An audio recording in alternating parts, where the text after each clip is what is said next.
today to learn Maseches Yevamos Daf Chof Tes. So we're actually picking up from the Mishnah on Chof Chesma Beis. And again, I'm sorry that I can't be there with you in person this morning, but we have to say thank the Yevamos so much for technology, because Baruch Hashem we are able to still continue to learn together, to stag together, which is such an exceptional skill. So we are picking up at the Mishnah on Chof Ches Amud Beis 28b, and the Mishnah says as follows. We actually read it yesterday, but we'll begin here again just for to pick up with the sugya as new. Shlosha achin shnai mehen nesuin shtei achayos. So we'll say the Mishnah continues with these complicated Yevamos cases. So here's the situation: we have three brothers, Ruvain, Shimon, and Levi.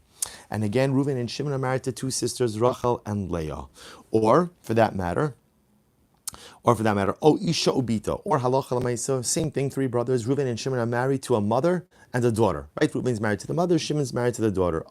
Isha Basbita, or Reuven is married to the mother, and Shimon is married to the mother's daughter's daughter. Isha Basbina, or Reuven is married to the mother, and Shimon is married to the daughter of the mother's son. The idea over here is that what? Reuven and Shimon pass away, and both of these women fall to Levi for Yibum. Now, of course, we know this is a classic case where you have two women in the Yibum pool, but ultimately, again, one of them is permitted to the Yavam, and one of them is an erva to the Yavam. So what does one do in this kind of situation? Hare elu choltzos v'lo misyabmos. The halacha is it requires chalitza. Ultimately, again, because remember, again, in the case of sisters, it's achos zikukaso, or again, there's a zikuka to the erva, or an erva to the zeka, so on and so forth. So again, halacha l'maisa in all of these cases, you do chalitza, not yibum. Shimon says you don't do anything.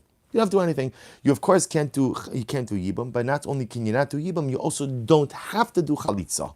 Okay, so the Gemara will explain why that is. Haisa achas min asura alov. Haisa achas min asura alov iser erva asurba umuter ba'achosa. Now here's what's interesting.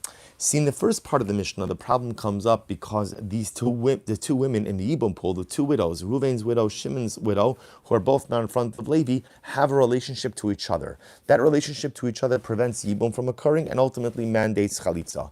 What happens, halacha l'maisa, a different case? We alluded to all of these cases before.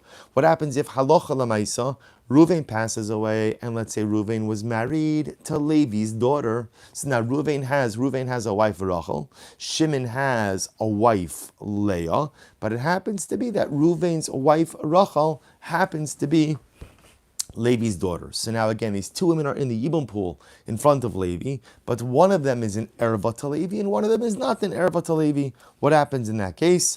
Ultimately, again, asr ba umuter ba'achos. I suppose we've seen this case before, that essentially whenever there is an erva situation, truth is daughter is not a good example, but let's say for example, Rachel was Levi's mother-in-law, and ultimately Leah, Shimon's widow, was Levi's mother-in-law's sister. So now halacha l'maisa, again, one of the women in the Yibum pool is an erva, and one of them is not.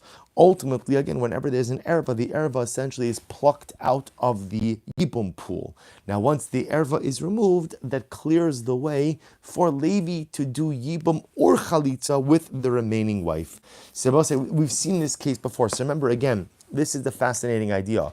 When you have a situation where there's a problematic relationship between the two women, when I say problematic relationship, let's say the case of two sisters, where if we hold yesh zeka, like we established in yesterday's daf, then halacha l'maisa, the problem with going ahead and doing yibum with either of the other women is achos zikukaso. But that's a din d'Rabbanan. But whenever you have an iser erva, a real iser erva, that woman is not shaykh to Yibum. Because she's not shaykh to Yibum, she's removed from the pool. Because she's removed from the pool, therefore Yibum / Chalitza becomes permissible with the other wife. So the Gemara is the last case, Isser Mitzvah, Isser Kiddusha, Choltzos v'lo misyabmos. If one of the women in question is an Isser Mitzvah, remember again, is an Isser D'Rabbanan, what we call Shnia La'arayos, Omenu is a Shnia, prohibited Midrabanan, or again, Isser Kiddusha, Kohen Grusha, Chalutza, or a Mamzeres. Ultimately, those cases, Choltzos v'lo misyabmos. You have to do Chalitza, you can't do Yibum. Incredible. So let's analyze. So the first piece the Gemara says is Tanya, Reb Shimon poter b'shteihen mina Chalitza mina Yibum. So remember again, going back to the first case in the Mishnah, Reuven, Shimon, and Levi. Reuven and Shimon are married to two sisters, Rachel and Leah. Reuven and Shimon pass away, the two women fall to Levi for Yibum. So what's the halacha? So what do we say? The Mishnah says you have to chalitza. Again, we'll say this was the last 2 days beforehand, right? The last 2 days before this was this case. So halacha l'maisa. Remember again, Levi can't do yibum with either of those women. Why? Because he has a zeka, right? He has a zika. He has a marital bond to both of them. If he were to yibum with one, ultimately again he's maritally connected to that woman's sister. That's halachically problematic. The only option is to do chalitza. But yet Rabbi Shimon holds that halacha you don't have to do chalitza. You don't have to do anything. What's the pshat? So the Gemara says, Shene emar v'isha elachosa lo sikach litzrar. The pasuk says, you shall not take a woman and her sister litzrar. Litzrar again remains to be connected. What does this mean? Bisha shenasu tsaros zulazu lo yu lekuchin afilu ba'achas mehen. Well, see if you take a look at Rashi. Rashi says 4 lines up from the bottom. Bisha shenasu tsaros zulazu. At a time when these women become tsaros, not tsaros literally means co-wives, but we're going to see in this context what it really means is maritally connected. Kigon hashta shenaflu fana v'nasu shtei achayos tsaros zulazu bezeka. Ultimately, again, when two sisters become essentially connected through a zeka to one man. Ultimately, what does the pasuk say? Lo sikach, you may not take them. So essentially what Reb Shimon is saying is like this. Anytime two sisters are maritally connected to the same man, that falls under the prohibition of lo sikach. You may not go ahead and marry them. Now, again, in this case, where Reuven and Shimon are married to two sisters, Reuven and Shimon both pass away. Now those two widows ultimately fall to Levi for Yibum. So halacha l'maisa, there's a zika, there's a connection, ultimately, again, between those two sisters. Whenever that happens, Reb Shimon darshins, he says, lo sikach, ultimately, again, there's nothing, now lo sikach, the Reb Shimon interprets it is, there's absolutely no marital connection. So halacha l'maisa, again, therefore, yibum's not necessary, chalitza is not necessary. So we already have seen that halacha l'maisa, we don't accept that position, but rather, again, we paskin in the case of the two brothers married to two sisters, and both the brothers die, and both of the widows, the two sisters, fall to yibum in front of Levi, we paskin cholzos, that halacha l'maisa, they have to do chalitza, are not yibum. Nevertheless, in Shita Reb Shimon is still fascinating. Haisa achas mehen. So as I remember again, the Mishnah said if one of the women was ultimately again an Isser Erva. So let's say one of the two sisters was an Isser Erva, ultimately to Levi. So she's removed from the yibum picture, and Levi could choose to do yibum or chalitza with the other wife. Says the Gemara, Hasulam ali hanuhach. We already learned this before. Why is it necessary? So the Gemara says, you're right. Reb Shimon itzdirch. The truth is, the only reason we're bringing this up now is because we quoted the position of Reb Shimon. What does Reb Shimon say? Since Reb Shimon paskins that in the case of the two sisters, the Yavam, Levi, doesn't have to do Yibam or Chalitza. They're effectively kind of treated like an erva situation. Legzar mishum beis achayos da'alma. Ultimately, again, you would think that halacha l'maisa, we should be gozer because of a general case of two sisters. Now, what does that mean? Look at Rashi. 3 lines up from the bottom in Rashi. Afagav dohan nami me'esha shamin and hasam hulu rabbanon lo gazrinan dinami aslim shachayos da'alma leka eller iser achos zekuka d'rabbanan aval Shimon damer iser achos zekuka erva gimurihi d'rachmana patra v'kaima lebe iser eshesach. So we'll say, now listen to this. See, Rashi clarifies this a little bit more. According to Reb Shimon, see, up until now, we've been talking about achos zikukasa, right?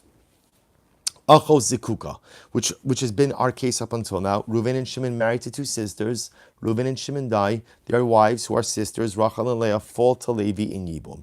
Levi can't do Yibum because of what we call achos zikuka, because he has a marital bond to two sisters. That precludes him from doing Yibum. That's a din d'Rabbanan. Reb Shimon's position is essentially, we treat that like a din da'oraisa. Not just a din da'oraisa, we treat it like an erva da'oraisa. And because we treat it like an erva da'oraisa, therefore halacha l'maisa, Reb Shimon paskins, there's no yibum, there's no chalitza. So you might have thought as follows. Listen to this. So Rashi says, Ligzar hecha da'achosa asura mishum erva v'lo zekuka le v'neima lo liyabim la'achosa d'lo leisi liyabu me'achos zekuka. I might have thought, therefore, in Reb Shimon's worldview, maybe halacha l'maisa, even a case where one of the wives was mamish and erva, right? Even if she was mamish and erva, maybe we shouldn't let Levi do Yibum with the other one, lest he come to confuse that with a case of Beza Chayos of two sisters. Kamash Malan, we're not concerned for that. Okay, so I will say, so again, so just follow along with the pieces of halacha. So for halacha number one is that when Reuben and Shimon pass away, Reuben and Shimon are married to Rachel and Leah. Rachel and Leah are sisters. Two sisters fall to Yibum in front of Levi. So halacha lamaisa again, chalitza, no Yibum. Yesh zeka, and that becomes achos zikukaso. Good, that's case one. Case two, Rachel and Leah's sisters fall to Levi, but Rachel's an erva da'oraisa to Levi. So again, what happens when there's an erva da'oraisa? The erva is viewed as not being in the yibum pool. She's pulled out of the yibum pool, and therefore again, Levi has the right to do the yibum or chalitza with Leah. Beautiful. Next, Isser mitzvah. So remember again, if one of the women is an Isser Derabanan. So the Gemara says, but one second, Vaha, top of Chavtes. So remember again, the Mishnah said that if one of the women is an Isser Mitzvah, ultimately again they do Chalitza and not Yibum. So it says the Gemara, Vaha, Amarab, top of Chavtes, Vaha, Amarab Shemin, Shtayachayos, Lo Cholzos, Velo Misyabmos. But yet, Halacha, Rabbi Shimon said that in the case of two sisters, there's no Chalitza, there's no Yibum, there's nothing. There's nothing, which sounds like in any case. Look at Tapa Rashi Chavtes. V'hacha amai by chalitza.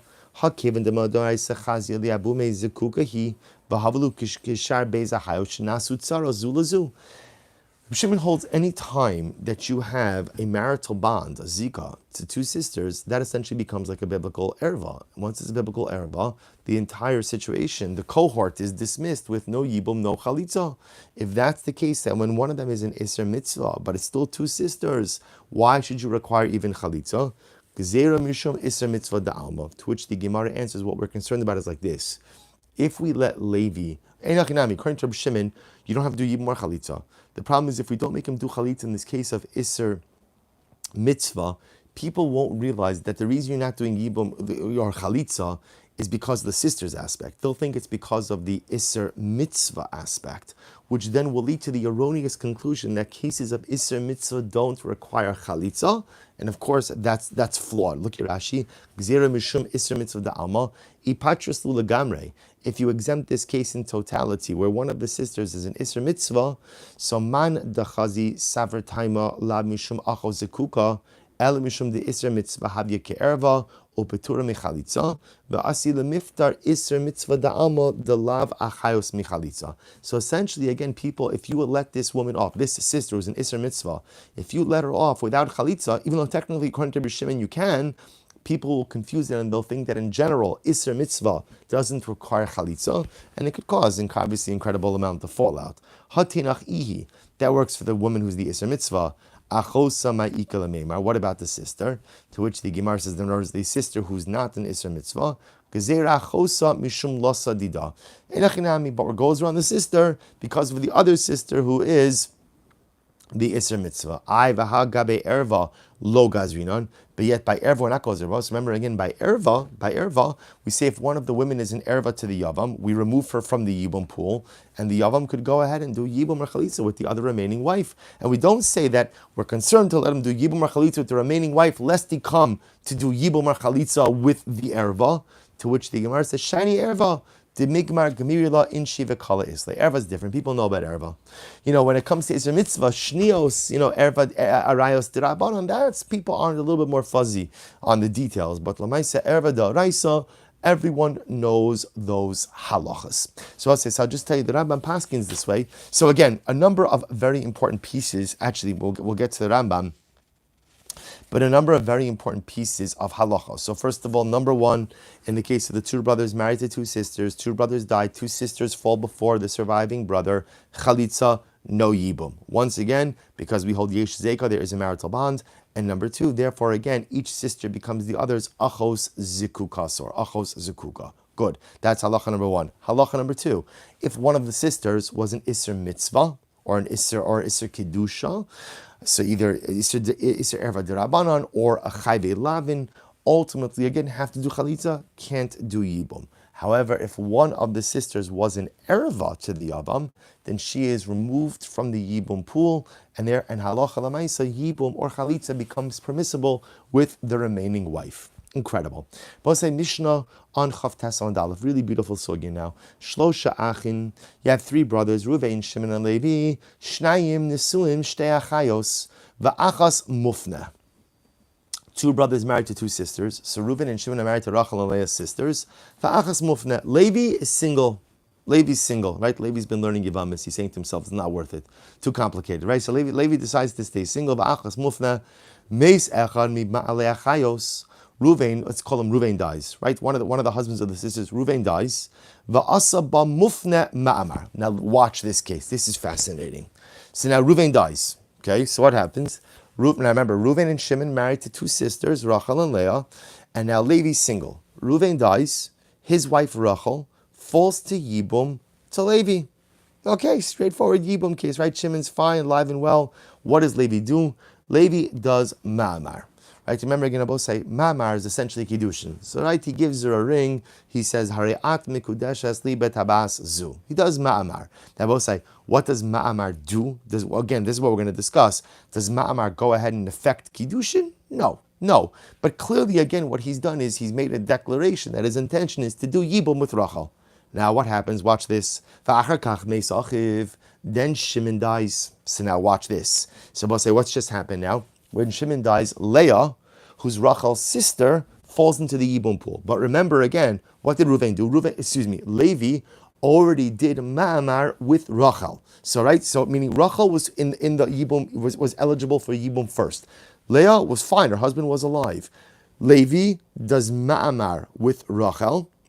After that, before Yibum occurs, then Shimon dies. His wife Leah falls into the Yibum pool. So now the shaila is, what is the impact now of having Leah in the Yibum pool? See, here we go. Beis Shammai omrim ishto imo v'halazu teitzi mishum achos isha. Beis Shammai says essentially, once Ruvain has performed an act of ma'amar with Rachel, it's ki'ilu. It's as if they're married.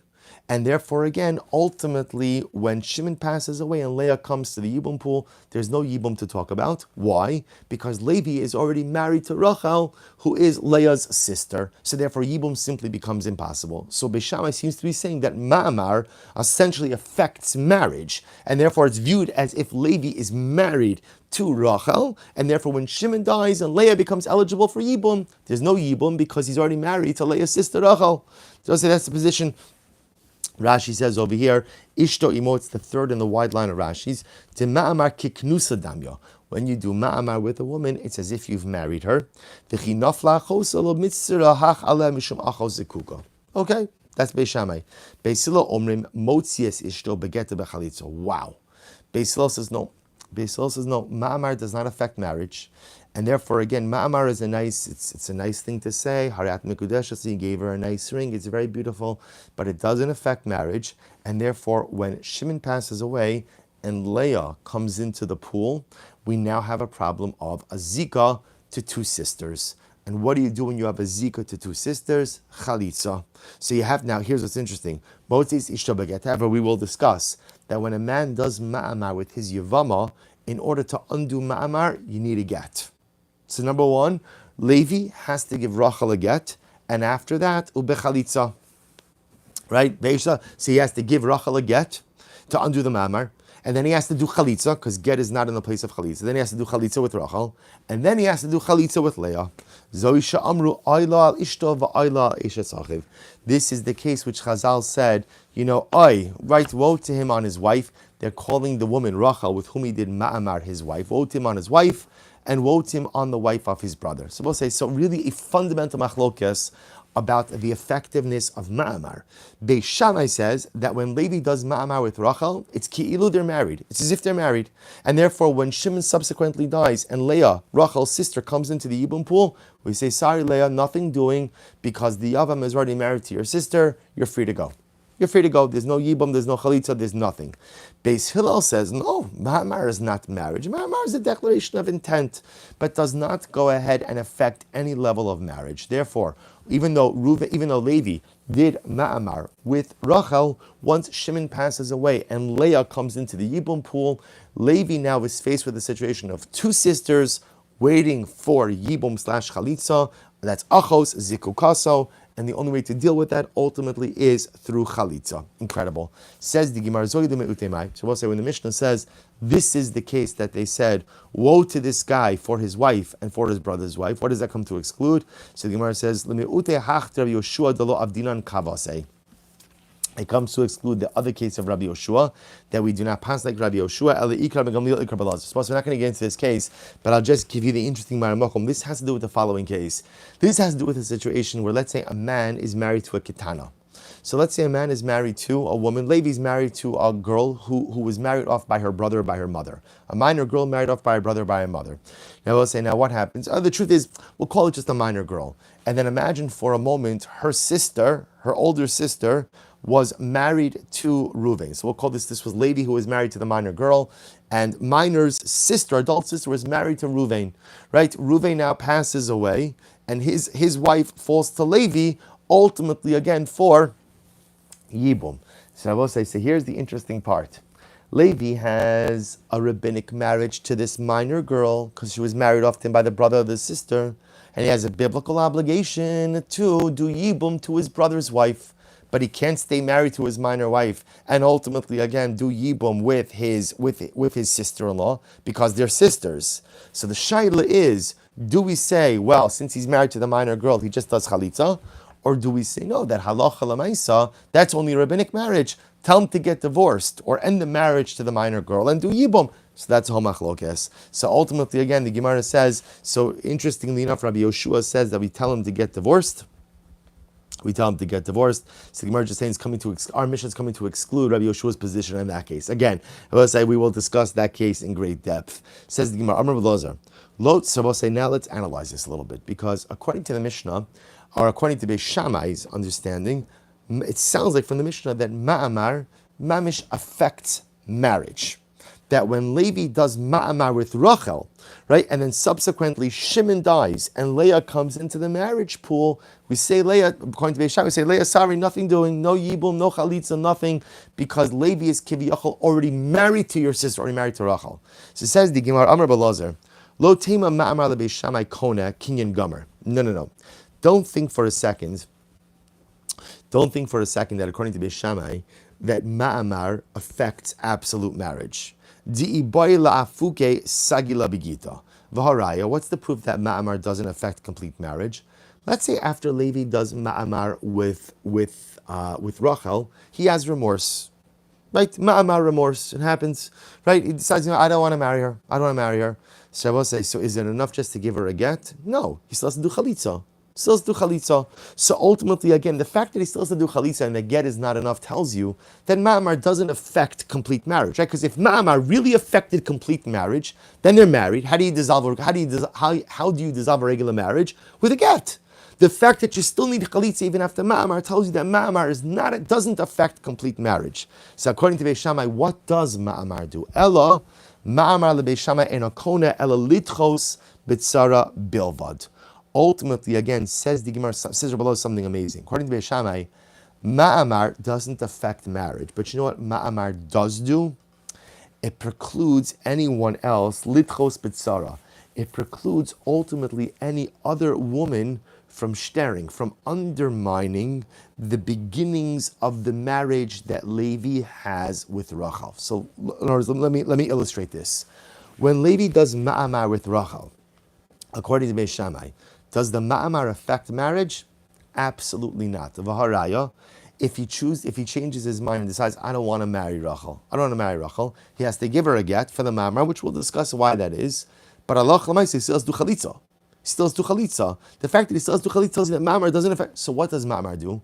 What ma'amar does is it creates a stronger connection between Levi and Rachel, to the point that now when Shimon dies, and Leah, the sister of Rachel, comes into the Yibum pool, it prevents her from attaching herself to Levi as well. It pushes her away, keeps her at a distance. It says, sorry, there's already a closer connection between your sister Rachel and Levi, and that closer connection between the two of them, not marriage, not completely, but it's a closer connection, ultimately, again, precludes Leah from undermining the marital bond that has begun between Rachel and Levi.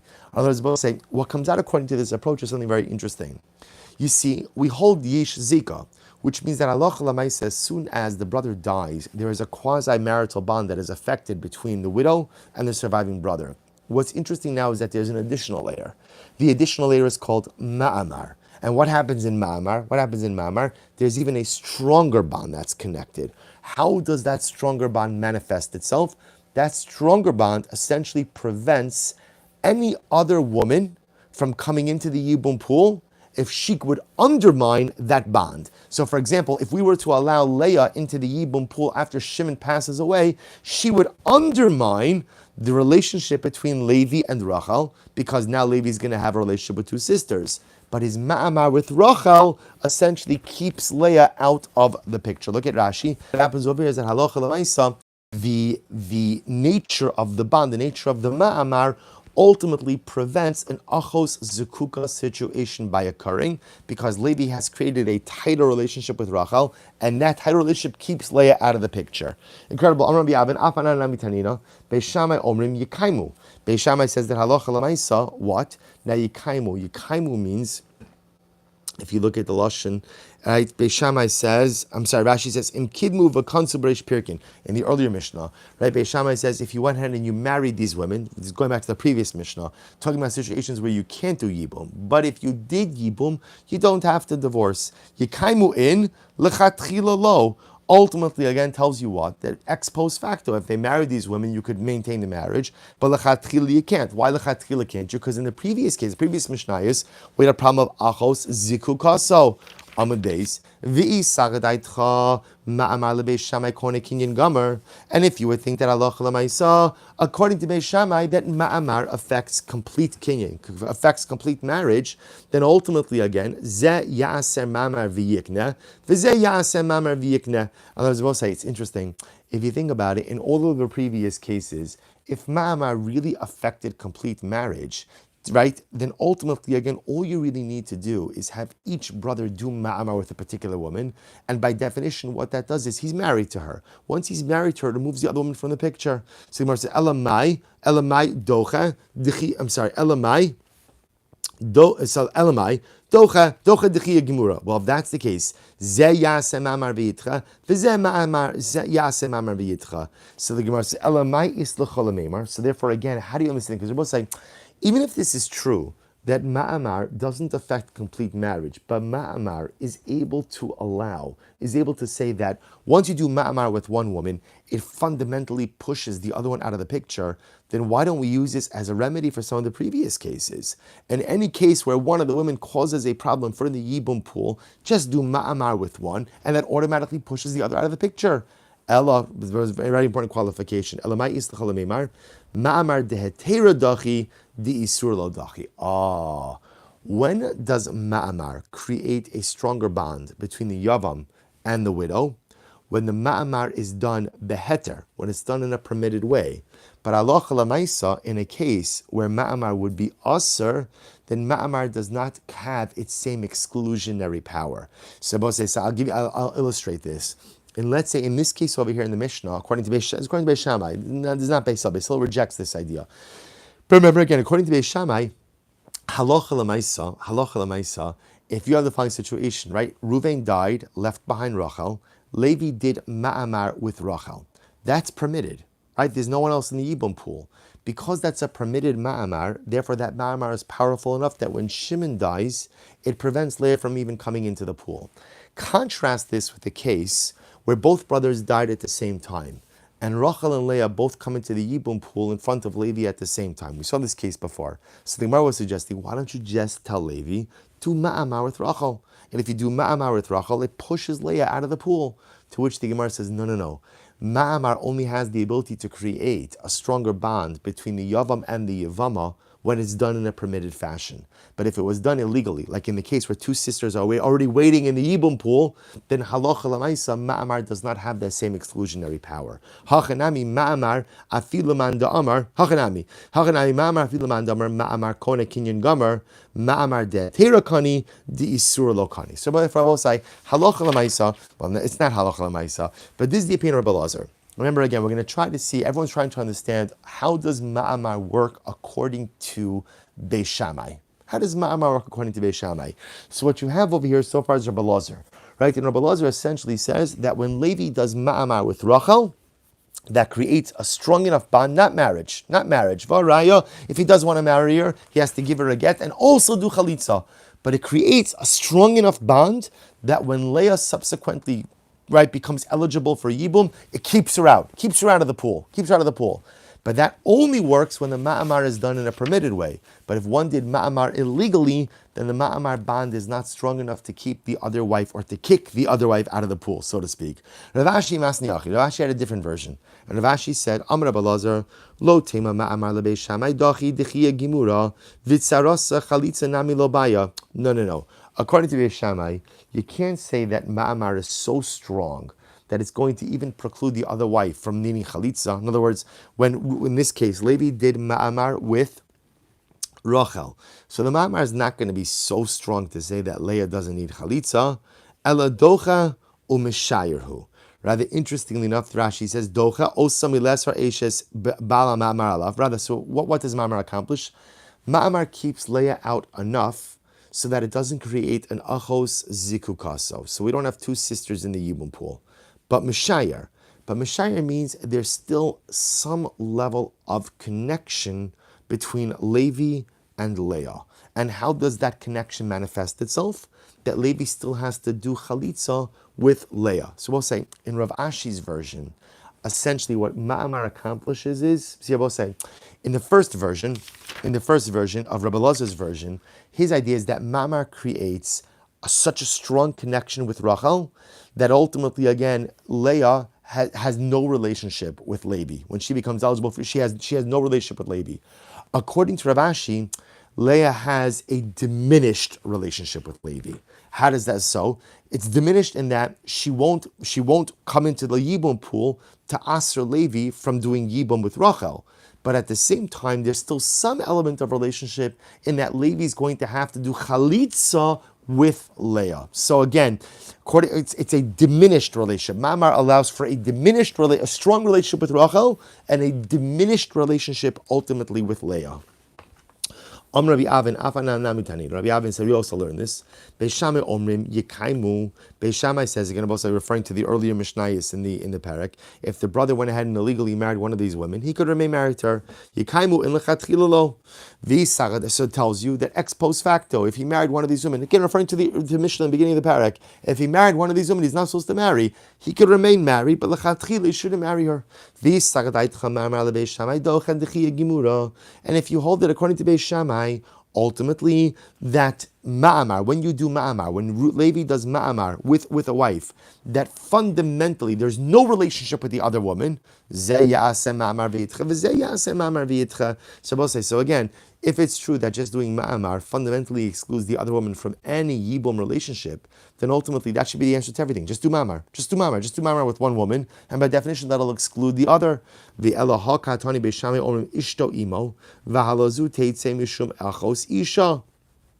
But yet we learned before in the Mishnah that Beis Shammai said his wife stays with him and the other leaves, the other has to go ahead and be removed, Teitzei, because of his wife's sister.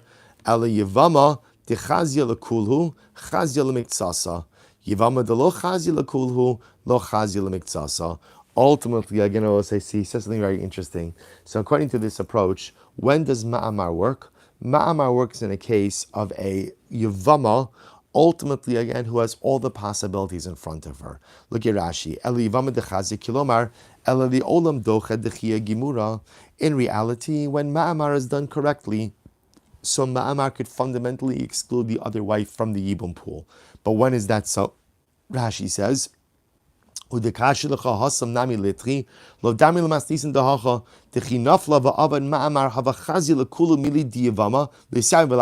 both say it's actually a similar type of answer. When do we say that ma'amar has the ability to fundamentally exclude another wife? That's only when ma'amar is done with a woman with whom you have the option of both yibum and chalitza. That's when ma'amar is so powerful that it creates such a strong bond that it'll exclude anyone else from coming into the yibum pool. But halacha l'maisa, if you do ma'amar with a woman with whom you don't have the options of Yibum and Chalitza.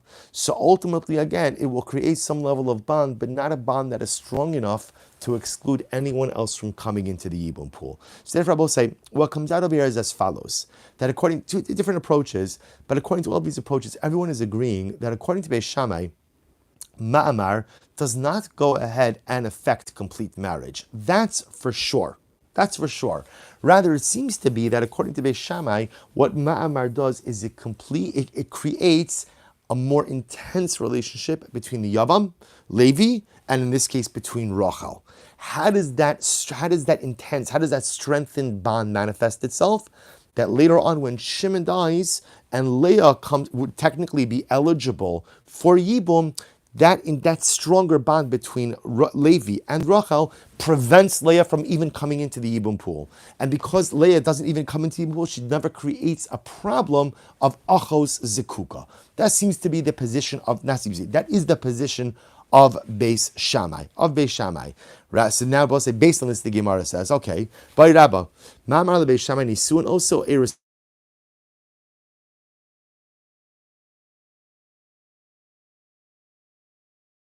What happens in the following situation? What happens in a case, so according to Beis Shammai, so we know that Ma'amar doesn't create complete marriage, but like what level of marriage does it create? Does it create Nisuin? Does it create Erisin?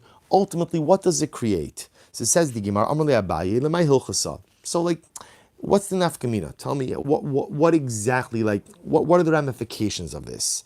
So maybe you're going to say, okay, I'll tell you why it matters. Let's say, same case, Levi does ma'amar with Rachel. So is it a shiloh? So now Rachel passes away. Does Levi inherit her? Does someone else inherit her? Let's say Levi is a Kohen and Rachel passes away. Can Levi go to her levaya? Can he annul her vows? To which the Gemara says, whoa. Hashta arusa ba'alma, in a regular case of erisin. I'm both saying not yibum. A regular good old case of marriage, right? Let's say Levi was marrying Rachel as a single man getting married. They did erisin. Erisin, remember again, is kiddushin, first step of marriage. Man gives them an item of value. They are maritally bound to one another, but they can't live together as husband and wife. In that case, regular erisin, Tani Rabbi Chia, ishto arusa, lo onein v'lo metamela. Ultimately, you're going to say, if a man, right, the man has erisin with a woman, he does not observe aninos for her. If he was a Kohen, meaning Rashi says he wouldn't become asr to kadshim, and if he's a Kohen, he wouldn't become tameh for her. V'chein hi lo onenes v'lo metamelo. Ultimately, same idea. She would not become an onein for him, nor would she go ahead and become tameh for him. Now, say Rashi points out, what do you mean she wouldn't become tameh for him? So remember again, maybe I'll say she's a daughter of a Kohen. Daughter of Kohanim don't have a prohibition to become tameh. So Rashi, what it's talking about is like this. Imagine for a moment she was going to offer up her Karban Pesach. She was going to offer up her Karban Pesach, and her aros, right, her betrothed husband dies. Does she have an obligation to become tameh for him, and in doing so potentially miss out on Karban Pesach? And the answer to that is no, because they only have erisin. Mesa Eino Yorsha. Similarly, again, if a man has erisin with a woman and she died, he doesn't inherit her. Meis hu gova ksuvasa. If he dies, she does collect her ksuva if he committed to the ksuva during erisin. Right? Had he committed to the ksuva already, ultimately she would collect it. So you see over here that even when there's real erisin, he doesn't become tameh for her, he doesn't inherit her. Ultimately, again, then it goes without saying, if real erisin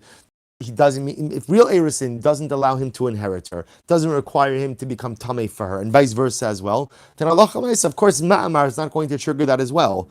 To which the Gemara says, you're right. What's the shaila? Says the Gemara. So the Gemara says, Ella le'inyan mesir l'chupa mai. Rabbi said, this is fascinating. Here's the shaila. Ultimately, again, is there chuppah? Meaning halacha l'maisa, if ma'amar was done, ultimately, again, do you still require chuppah? Do you have to have a chuppah to affect marriage, or is relations enough? So the Gemara says, nisuin osa v'lo baya mesir l'chuppah. Do we say that when a man does ma'amar with a woman, he essentially affects nisuin, and therefore, again, chuppah is no longer necessary? Al dilma erisin osa ubaya mesir l'chuppah. Or maybe again, ma'amar affects erisin, and therefore again, they still require chuppah. Now I will say, what I will point out to you is something amazing. See, understand, in a regular case of Yibum, you don't need any of this. Yibum, how do you affect Yibum? Bia, relations. The difference over here is that when a guy does ma'amar with the Yevama, with the widow, what he's essentially triggering are certain normative marital mechanisms. So the shaila now is Levi did ma'amar with Rachel. Okay, so halachically, what does that mean? Has he affected Erisin, and therefore maybe chuppah is still necessary? Or has he affected Nisuin, in which case chuppah is not necessary? Amalei, hashna lo avad ba ma'amar ksivi Yevama yava alea bal karcha, avad ba ma'amar miboy. Shabbos say, if there was no ma'amar, all he would need to do is relations. And remember, again, technically speaking, even if chas v'shalom the yavam violated the yavama, that still affects yibum. Then it goes without saying that if there's ma'amar, he certainly doesn't require chuppah as well. Amar leishani omer kala osem ma'amar v'yivimto parcha mimeno zekas yavmin v'chala ale zekas erisin. Shabbos say, on the flip side, he would say, well, I would say the following. Once you decide to trigger the mechanism of ma'amar, perhaps this marriage kind of leaves the framework of yibum and transitions a bit more to the framework of marriage. So, right, and therefore, again, that's the shaila. So therefore, maybe even after ma'amar, chuppah is going to be required. So, what's the halacha? What's the halacha? If a man does ma'amar, what does he need afterwards? Does he need chuppah or not? So, Tashma, Shomeres Yavam Ben Yavam Echa Ben Shnei Yavmin. So listen to this, Rabbi say, if a woman is waiting for Yibum, whether she fell before one brother or two brothers, right? In other words, whether this is one surviving brother or two surviving brothers, Rabbi Lazar Omer Yafer. So Rabbi say, we're talking now over here on a very specific level about Hafaras Nadarim, who has the right to annul the vows of the Yavama, right? So again, Reuven dies, leaves behind the widow Rachel, and Reuven leaves behind two brothers, Shimon and Levi. So what the shaila is, what power do Shimon and Levi have over the annulment of her vows? Normally, again, annulment of vows for a married woman is something that a husband is able to do. Halacha l'maisa, who does it here? So Rabbi Elazar says either of the brothers. Either of the surviving brothers, because they're Zeka, either the surviving brothers have a marital bond to the widow, either of them could annul her vow. Rabbi Shua says, Li'echad v'lo l'shnayim. Rabbi Shua says, no. It's only to one of the brothers. Rashi says, Shomeres yavam echad yafer v'al shomeres l'shnei yamin lo yafer lo zelazeh. If there's one surviving brother, then he has the ability to annul the vow. But if there's more than one surviving brother, no one has the ability to annul the vows up until the time that Yibum is done. Rabbi Akiva Omer, Lo li echad v'lo li shnayim. Rabbi Akiva says whether it's one brother, two brothers, five brothers, seven, it doesn't matter. None of these surviving brothers have the ability to annul the widow's vow up until the point that she's married to someone else. V'avina, we asked, Bishlam Rabbi Akiva savra ein zeka filu lechad. So Rabbi Akiva must hold ein zeka. There's no zeka. Therefore, even if there's only one surviving brother, halacha l'maisa, because there's no zeka, there's no marital connection, he doesn't have the right to annul her vows. So Rabbi Yoshua, l'chad yesh zeka, l'trein zeka. According to Rabbi Yoshua, if there's one brother, there's zeka. More than one brother, you can't have zeka to multiple brothers. El Rabbi Lazar, nihi nami dekasava yesh zeka. But according to Rabbi Lazar, how do you understand this? If he holds yesh zeka, bishlam l'chad mefer, I understand how one brother could annul. Amai. But ultimately, again, why would two brothers, right? Why would two brothers ultimately, again, why would both of the Yavmin, why would both the surviving brothers have the power of annulment? What's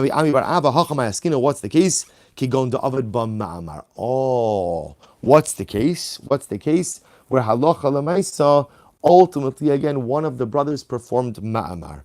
Ubeishamahi da'amar ma'amar kone kinyan Gomer. Oh, so what's the case where the surviving brother is permitted to annul the vows of the widow? Where the surviving brother, the Yavam, did Ma'amar. Once he does Ma'amar, because Ma'amar is Kone Kinyan Gomer. Ma'amar acquires Rachel, acquires the wife in a complete way. Sure, let's understand. So I understand if you tell me that Ma'amar affects Nisuin, then I understand why the brother who did Ma'amar has the ability to annul her vows. Because again, that's a function of being married. Part of the function is that a husband has the right to annul his wife's vows. But if you think that Ma'amar only affects Erisin, Hechi Matsu Mefer, then how is the brother permitted to go ahead and annul her vows? After all, V'hatanan we learned, Na'ara ha'me'urasa, if you have a betrothed girl, right? Avia ubayla mafir nedareha. Her husband and her father, right? Her father and her husband have the ability to annul her vows. Have the ability to annul her vows. Okay, fine. My mefer b'shutfus. What does it mean that they have the ability to annul? They annul together. But according to Rabbi so both say so again. So it's quite possible that what it means is that halacha lamaisa, they have the ability to annul, but only together. Let's finish up the sugya. According to Rabbi who says that Ma'amar, according to Beis Shammai, doesn't really affect Erisin or Nisuin, but just has the ability to keep the other wife, the sister, out of the Yibum pool. Amai mefer b'shutvus. Why does it even have the ability to annul, even in a partnership? When I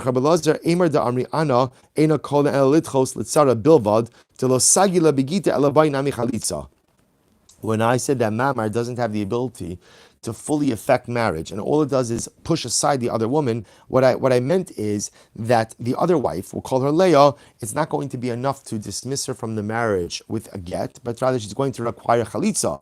But I didn't weigh in regarding, again, the ability to annul vows. Hiba is saying the other possibility is Amr Lecha Rabbi Elazar, Amr Lecha Rabbi Elazar, Rav Nachman, Bar Yitzchak, Mi Necha, Mi Katani Yefro, Yafer Katani. Does it say they shall annul the vows? It says he shall annul the vows. What's the case? Also, we're going to discuss this case in great depth. This is actually quite fitting to do Yibum with her. Right? Everyone is refusing to do Yibum. Now, what happens? Remember, we saw this before. We go through all the brothers, then we go back to the oldest brother. We tell oldest brother, you got to do something. You got to do something. What happens if he refuses and he runs away? Beis Din seizes his assets and ultimately uses the seized assets to go ahead and support the widow. That's the case over here. Sha'amda bedin, so she, the Yevama, the widow, brought the Yavam, brought his estate, right? Brought the surviving brother to Beis Din. Upaskila mezonos mishalam. Beis Din paskin that the estate of the surviving brother has to support the widow. And I will say this ultimately again of Rav Pinchas, the name of Rava, because Rav Pinchas the name of Rava like this. Actually, very interesting. Halacha l'maisa, once the widow is being supported by one of the brothers, he takes on a husband-like identity to her. And once he takes on a husband-like identity to her, therefore, essentially, she kind of submits her nidarim to his approval. Fascinating idea. Again, we'll discuss this in greater depth, but halacha l'maisa, that would be the case where he would have the ability to ultimately annul her vows, even though a Yibum relationship has not yet been effected. Good. So I'll say that brings to a close the Mishnah. But let's bring together the Sugya. So remember again, what we are left with is a fundamental machlokes beis Shammai beis Hillel. Let's go back to the Mishnah once more, just to do the halacha l'maisa and finish up the Sugya. We have three brothers, Reuven, Shimon, Levi. Reuven and Shimon are married to two sisters, Rachel and Leah. Levi is single. What happened? Reuven dies. Rachel falls to Levi to Yibum. Of course, right, not to Shimon, because remember again, Shimon can't do Yibum with Rachel because Shimon is married to Rachel's sister Leah. So Rachel falls in Yibum to Levi. Okay, Levi, and what happens? Levi does Ma'amar with her. Fantastic, absolutely no problems. Before Levi has a chance to do Yibum, however, what happens? Shimon dies, and now ultimately again Leah falls into the Yibum pool as well. So the shaila now is what happens. Beis Shammai says that halacha l'maisa. So Rachel is considered to be the quote-unquote the wife of Levi. Ma'amar made her his wife, and therefore Leah is free to go. There's no Yibum, there's no Chalitza, because again, we view it halachically, says Beis Shammai, as if Levi's already married to Rachel. Beis Hillel, on the other hand, says no. Ma'amar is very nice, but it does not affect marriage at all. And what happens? Now Levi, once again, we go back to yesterday's case, the day before. Levi now has a situation of two sisters in the Yibum pool. What do you do when you have two sisters in the Yibum pool? Chalitza, achos, zekuka. You can't marry either of them, can't be with either of them, and therefore again you do chalitza. We then spent the Gemara talking about, so according to Beis Shammai, what exactly does Ma'amar accomplish? Right, so we had two different versions. Again, both essentially kind of coalescing on the same idea that Ma'amar creates a stronger bond between Levi and between Rachel. And what that stronger bond essentially does is precludes Leah from even coming into the Yibum picture and therefore undermining the relationship between between Levi and Rachel. The Gemara then went on to say, okay, so according to Beis Shammai, what part of marriage ultimately does Ma'amar actually affect? Right? Does it affect Does it affect Yibum? I'm sorry. Does it affect Irisin? Does it affect Nisuin? So on and so forth. Good. How do we pass halacha l'maisa? So Rabbi says, so the Rambam paskins like Beis Hillel, not like Beis Shammai at all. So listen to this. This is in Hilchos Yibum v'Chalitza Parak Zayin Halacha Vav. Shlosha achin shnayim mehen nisuin l'shtei achayos. You have three brothers. This is exactly the case of the Mishnah. Three brothers. Two of them are married to two sisters. Meis echem b'alei achayos asa shlishi b'yivim to ma'amar v'achar kach meis b'al achos hashniya v'nafla achos hashniya v'nei achas shlishi. Harizeh no sin get leba'alas hama'amar v'cholitzla v'cholitzla chos achron k'dei latin lazar. Both halacha l'maisa Rambam paskins just like Beis Hillel. Namely, in this case, Reuven, Shimon, Levi. Reuven and Shimon married to two sisters, Rachel, Leah. Levi is single. Reuven dies. Rachel falls to Levi. Levi does ma'amar with her.